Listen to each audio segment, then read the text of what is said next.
There was a time we went to the hospital, my child was sick, and we didn't have money, and I was trying to negotiate with the hospital if they could, treat the child and we'll pay later. And it was taking a little bit of time, and he just came in and was yelling at me, you don't know how to do things. What? All these people, you can't even talk to them. Who are they? They are beneath you, and you're allowing them to do this and do that. And I got upset. I was like, why are you being a jerk? And excuse my language. And I went off into the car to sit down, and immediately he was coming into the car. His punch was the first thing that I was seeing on my jaw. Your ex-husband made. Before I talk about the issues, where were you when you heard these things? It was early in the morning. Yeah. I just woken up and I saw a message from my sister, and it was like, just be calm, he's at it again, And then going into the message and seeing the same thing that has been going on for the past 10 years.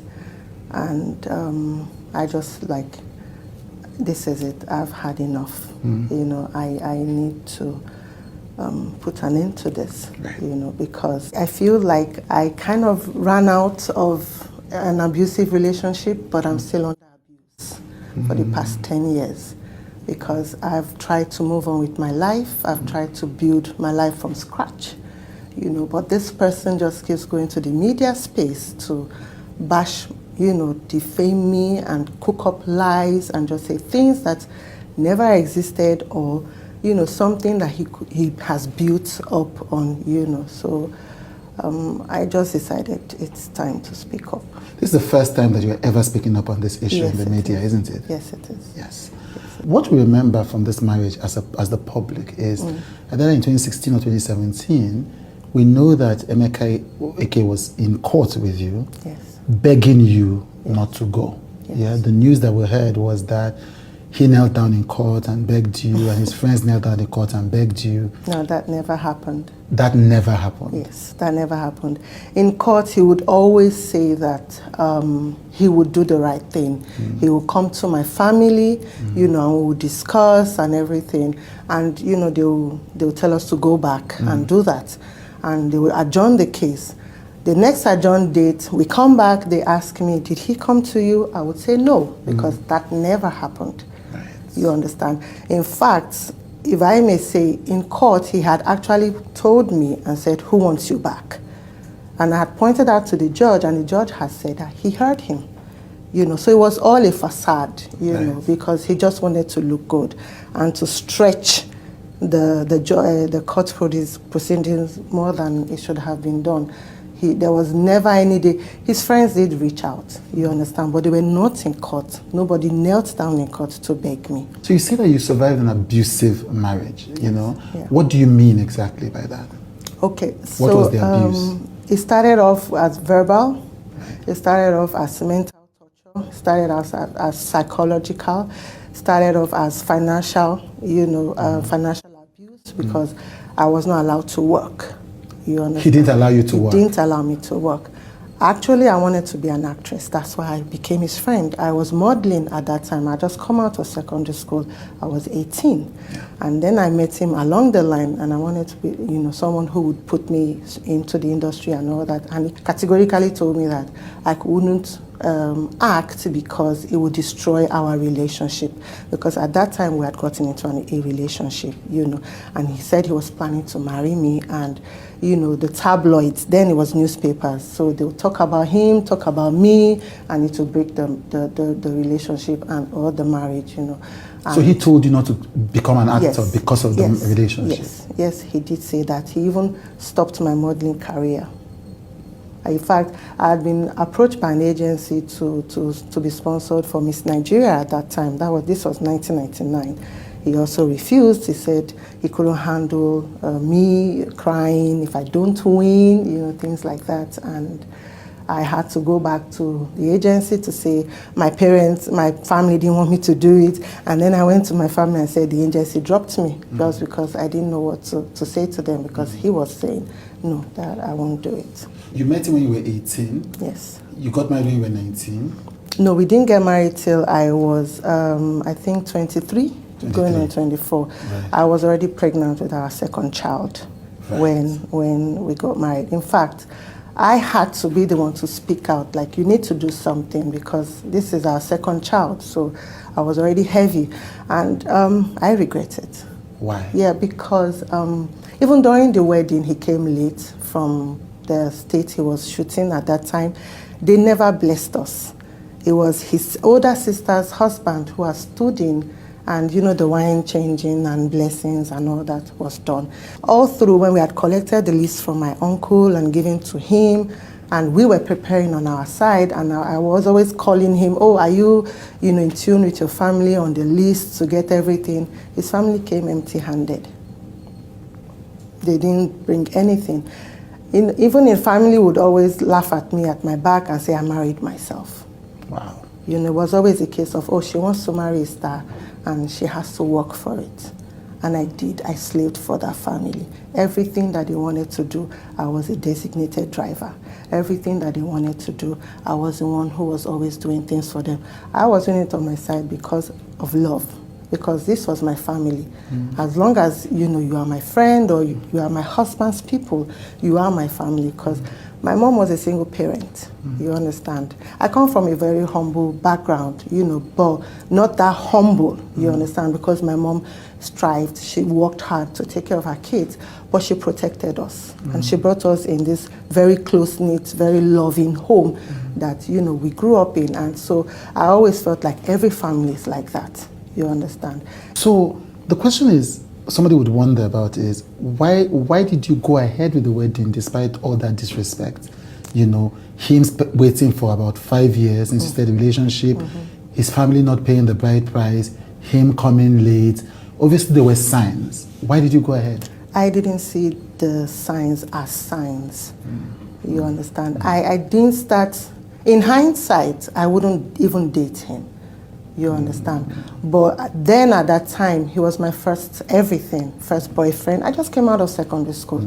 I just came out of not knowing, anything. I think it was when I got to be 24 that I started understanding that this is not right. This is not how I should be treated.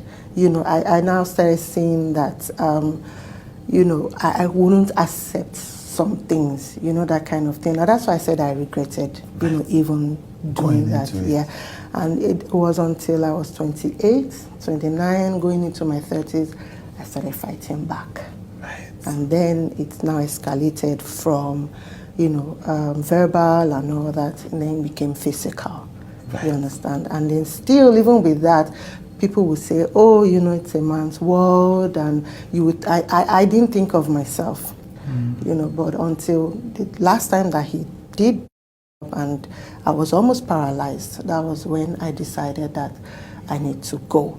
But still, I stayed 2 more years after that. Then he's the one who I have heard has been selling off his properties. We couldn't even finish our buildings and all that because of his drug use. We couldn't make things out of life. We couldn't do anything with, we couldn't plan. We couldn't go ahead with our plans because of his drug use. So he had a drug problem? Yes. When you say drug, what do you mean by drug? Well, I didn't know he was taking drugs. Right. It was when my kids came back, they told me their dad takes drugs. What kinds of drugs? Meds, whatever. They said they found his paraphernalia, And that made me realize why. Why money would finish. Why we'll plan and say, okay, this money is coming in. We need to do this. We're going to do this. And all of a sudden, money is gone. You've just described him as a drug addict, essentially. Yes. Do you think the drugs that you've alleged contributed to this entire lack of peace? Yeah, he might have. I'm not a medical person, but I think he might have. Even when I found out that he used to smoke marijuana, I kicked against it. What he said is what makes him sane. He said it's what calms him down. And he tried to make me understand that it's medicinal, it's, it's okay, and, he needs it, but I don't know. Hello, good day everyone. Welcome back to my channel. So today I just want to kind of bring up this topic of Emeka Ike, the famous Nollywood actor, and the ex-wife kind of. the interview he had online pulled out the wife, and the wife kind of said something that he could remember the last time they had issues. It was Emeka Ike that punched her first, that punched her on her jaw first, and the blow was very high. Kind of, to her, she felt like saying that the blow was meant for a guy, kind of a guy blowing another guy, not a guy blowing a young lady. So, and the Emeka Ike responded to how it, do not let me pull more receipts out, kind of giving her this assurance that he's going to make it off the easy, kind of blow up the internet with evidence. Maybe they have some evidence, maybe, because all those while, when Emeka Ike was first accused of domestic violence, that's beating the wife, he never uttered any word there on the internet. He never tried to argue or try to kind of prove himself right, or try to tell the netizen, no, I didn't do this, I didn't do that. It took him time, a very long time, maybe 5 years or so, because it's been long. Each and every one of us stopped seeing Emeka Ike on movie, on set. So Emeka Ike said to the ex-wife, do you want to pull receipt? You do not have to push me to do such. And when Emeka Ike said this, although we are still waiting to see what's up with the wife, ex-wife, to know if she will do what? Trigger Emeka Ike to blow up the internet. But to me, I think Emeka Ike, for him to have endured all those why about what the ex-wife did, taking hold of his property, his money, packing all his stuffs, the thing that he purchased with his money out from the house, for him to must have endured it all those why, shows that he's a strong man, kind of. For me to say that this man is a strong man, a young man, after you've made so much money on your own, and the money just disappeared, you have to do or start afresh. I think the recent movie that kind of, the recent movie he featured, that's, what's this lady's name? He was featured in a recent movie. I think the movie, there is an advert that the movie will be out this December, yeah. And it's also about family affair. Toyin, Toyin, that's Toyin. Toyin, I think Toyin is the producer. So both of them, they are being featured in that movie. And I just want to say, Emeka Ike's wife should have kind of shut up. Shouldn't have tried to escalate the issue. She should have calmed down, knowing that she did something that the society will never kind of, as I said initially, the wife shouldn't have tried to kind of argue, shouldn't have honored any interview. Kind of, it should have been left that way. Because this kind of a thing, you people have moved your separate ways. It's just like Emeka Ike tried to say, this is what happened. This is why he was pulled out from some set, and eventually he was cancelled. He was cancelled, totally cancelled as a Nollywood actor. He's been off for a very long time. If I'm not sure, it might be more than 5 years, but I'm just kind of, based on my own calculation, I'm just using a specific 5 years for my own calculation. So if I were to be the wife, I wouldn't have tried to respond or to honor any interview. Kind of, I'll let everything go, because we have moved our separate ways. We are no longer together whatsoever, and I wouldn't like to fight dirty on the internet too. So what I have to say about this short comment from Emeka Ike's ex-wife, stating that Emeka Ike gave her a blow, kind of hit her jaw. Although I don't have to kind of pinpoint on that, I expected her to say something about the properties that she moved out, the landed properties that belongs to Emeka Ike that she flew with the documents. She should have touched that aspect.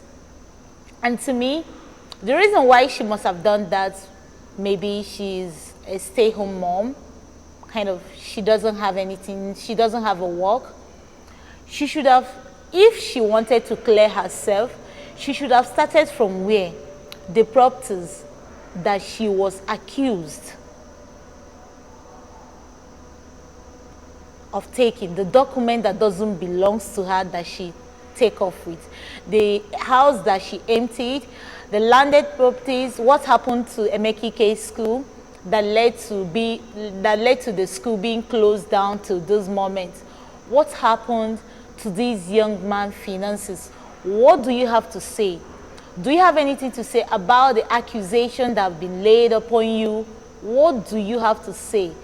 For her just popping up online saying that, oh, he gave me a hard blow, that's not what we want to hear. Although that might be some additional talk that you want to add, but you should have told us, this is the exact thing he accused you of. Did you do this or not? Did it ever occur? Did you take off with all his landed properties? Did you do that? Were you in any way associated with the closing down of his school? So netizen subscribers, remember to subscribe to my channel. What do you have to say about this short opinion about Emeka Ike's ex-wife? And if you were to be Emeka Ike, what will you do at this moment? Because Emeka Ike is also threatening to blow up the internet with proof, with receipts of what the ex-wife did. So if you are to be Emeka Ike, what will you do? I know that this will lead to both families pulling up receipts. I know none of them will sleep, because you can see they're trying to pull your brother, and this one they're trying to pull your sister down. Each and every one of them will kind of pull up. They will all like to side. Maybe I'm siding my sister and you're siding your brother. So what do you have to say? Remember to subscribe to my channel. Have a nice day, and Merry Christmas in advance. Have a nice holiday. Bye bye. I was just like, no, dude, I'm not trying to, you're not understanding where I'm coming from. And he just kept going, okay, daddy, okay, papa. And then he said whether she wants to kill my siblings so that it will be like it's only him that is alive. Let himself kill himself. Everyone should just kill themselves. Who says they can kill themselves to their children? He said he has other kids my age around the world. And I was like, guy, okay, is that supposed to faze me? Okay. The next morning, I got a 10-minute VM. It's not the first time. He's always sending me VMs, insulting my life. You're doing music, you will never prosper. I'll see you on the side of the road and I'll see you. Don Jazzy will never see you, blah, blah, blah. So your father said to you? Hold on. He kept going, sending more VMs, more VMs, more VMs. About 8 VMs. I sent them to my mom. My mom could not even listen to it. She was trying to calm me down, I'm trying to calm her down. I was so surprised, man. I was like, this can't be someone I should be proud of. I started thinking like, what do I do when I bring a woman home or kids? Who is going to, this guy will bless my kids for me? Like, I don't understand. I started making me get scared that, am I going to have issues like this when I grow up? What do you want your dad to do or stop doing? Nothing. I don't want anything from him. I don't want anything from, I think it's 4 days ago, I realized I don't want anything from this man. He told me to go crush my head by a truck, right? That was a line for me. I'm dead to this man. I don't want anything from him. I have to ask you this because you know how Nigerians are on social media, so I want to preempt that question. People will say that your mother has turned you against your dad, and that's why we are here talking. How do you respond to that? When I met my mom, the first thing I said was I really hate my father. When you met your mom for the first time? For the first time. Michael, go and drop in front of a truck right now. Now, go and drop in front of, jump from where you are, break your head and smash it. You're my stress. You're my problem. You're the one I sent to school. I spent all my money that I didn't have. I was just getting money to save you. You jump and took my children out and gave them, and they are blackmailing me using you. And you're telling me, go and do that now. Don't do it tomorrow. I want to hear it. Think I'll let you blackmail me? And I will still get your mother. Oh. I will still get your mother. Oh. Is it Ken? Ken. Don't worry. The people behind this will hear from me. Don't wait for me to kill you. My hand not supposed to touch you.